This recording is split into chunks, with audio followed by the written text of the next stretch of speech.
Bruh, this is like my third time recording this video. I'm tweaking right now. I gotta get this shit done, bro. All right.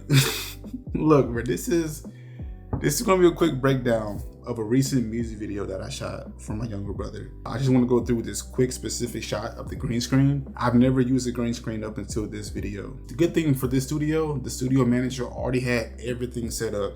He had the keynote flow set up, the green screen, and the key light. So that made setup time very easy. Basically, we got these two sets of keynote flows. This is my first time using keynote flows. These were pretty much just 4 tubes in each of these cases, one on the left side and one on the right side. The sensor's already set up. I let them do his thing and I just let them be there to do their job to evenly light the green screen. So we got that, and then for our key light, it was just a 600D. I don't remember what it was set to, but that light was extremely bright, and I know we didn't have it even close to being maxed out. I'm sure it was under 50% for sure, but we had that, had a softbox on there. And then we also did use the Amaran 60X. Pretty much what this did was just give us some separation from the background, the green screen, and the subject. So that's all that was. A little kicker or hair light, kicker light behind them, placed off to the right. Like I said, man, this is my first time using a green screen. So if y'all see something wrong, if you're a green screen expert, please let me know, let us know down in the comments so we can use that information for our next projects and not to mess up on anything else. Shooting wise, I was on sticks. Everything was on sticks. For my camera, I just used the FX30 and the Sigma 18 to 35. I did shoot at a higher shutter speed or shutter angle because this is just from my basic knowledge of using green screens. You want to have a sharper image. Like, you don't want to use like Pro Mist filters or have a super soft image initially because it makes a key a little bit harder to, get a clean key. I didn't use any filters, any Pro Mist, or nothing like that. I wanted a really sharp image, and I just increased the shutter angle on the FX30. So first and foremost, my computer literally almost died doing this stuff, man. It's not rendered, so it's gonna be pretty slow. Obviously, this is my timeline. This is my sequence, everything in here. But for this shot, I got everything nested right here. So if you go into here, this is what the shot looks like. Crazy. This is 19 total dupes, which is crazy. So this is what I started with. So we go in here, my Ultra key, take this off.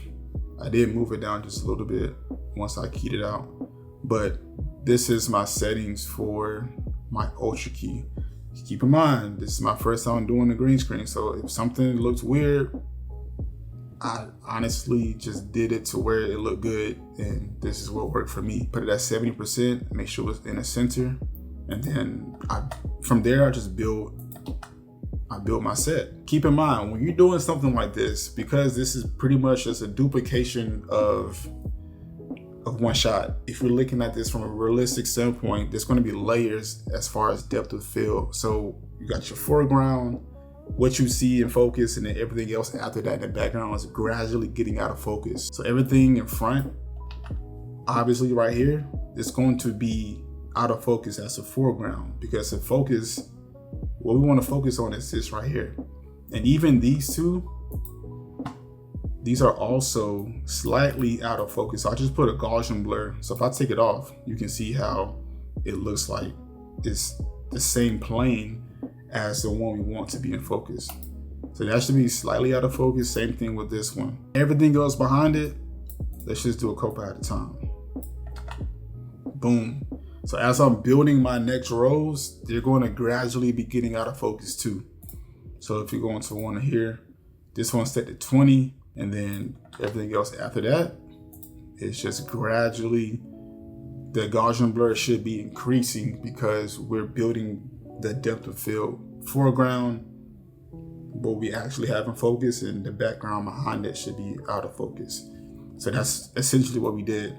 And that's how I got the shot. 19 different duplications, it's crazy. My computer was not having it. I added 35mm grain, just slightly adding some texture to it. This mask right here, so this blurred out the edges to really make you focus in on the subject. And also I had a vignette as well. With the vignette turned on, it's darker, and then with it turned off, It's very subtle. I mean, this looks fine too, but it all kind of looks the same as far as the levels.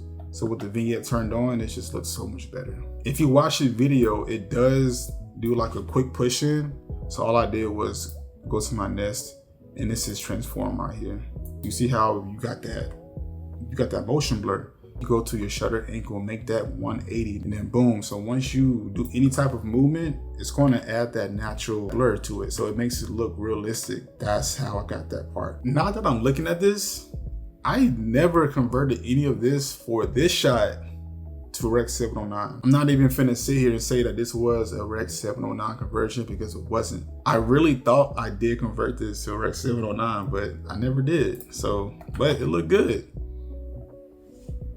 That's the shot.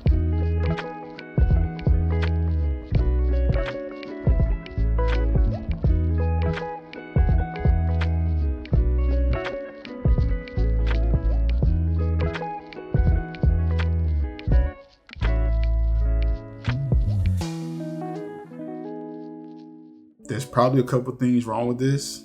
It's not perfect, but that's part of creating, man. Doing new things and learning and just going out in the field and actually filming shit and trying new stuff. That's all part of the process. Like I said, man, this is my first time using a green screen, my first time doing a shot like this, and I'm glad that I did. This is one of those moments where doing free work benefits you. Like for me, it definitely benefited me because I was able to try something new and not have that fear of messing up and wasting somebody's money. Had it gone wrong, which it did go right, but if it did go wrong, it would just be like a learning experience for all of us to know how to implement and do things better for the next future project.